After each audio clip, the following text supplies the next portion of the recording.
اچھا عثمان بھائی، آپ کو پتا ہو کچھ عرصہ پہلے ہم نے ولاگس بنائے تھے جس میں ہم نے حضرت ابوبکر صدیق رضی اللہ تعالیٰ عنہ کا وہ واقعہ، وہ غار والا جس میں وہ سانپ آپ کو ڈس لیتا ہے اور پھر حضور وہاں پہ دہن لگایا اور وہ شفا ہو گئی.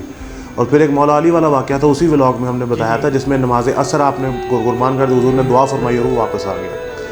اس حوالے سے جو ہے نا وہ مجھے ایک دن ذہن میں آیا رہا تھا بس بیٹھے بیٹھے، تب ہم لوگ نہیں ڈسکس کر سکتے. سوچ رہا ہوں کہ آج اس کو آپ کے ساتھ نا بیان کروں اس نقطے کو. علامہ اقبال رحمۃ اللہ تعالیٰ نے ایک شعر لکھا.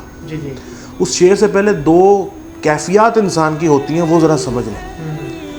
ہم جب کسی چیز سے پیار کرتے ہیں یا ڈائریکٹ میں مدعے پر آؤں تو ہم جب کسی عبادت کو بہت اپنے ساتھ اس اٹیچ کر لیتے ہیں، وہ اگر خدا نہ خواستہ ہم سے کسی دن کسی جائز عذر کی بنا پر بھی نہ ہو تو ہم تڑپتے ہیں.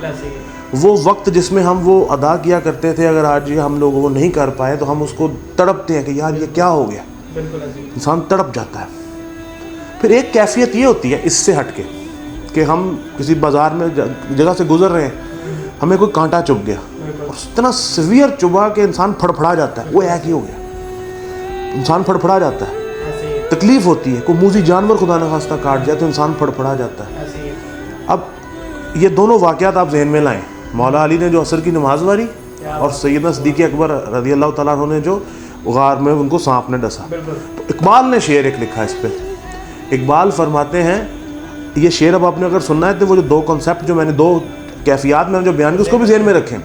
فرماتے ہیں کہ تڑپنے پھڑکنے کی توفیق دے، تڑپنے پھڑکنے کی توفیق دے، دل مرتضیٰ سوز صدیق دے، دل مرتضیٰ سوز صدیق دے.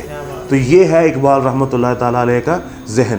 اور اللہ کرے کہ ہمیں ویسا سوز اور ویسا دل جو ہے نا وہ اس کا اگر عشر عشیر بھی مل جائے تو بیڑا پار.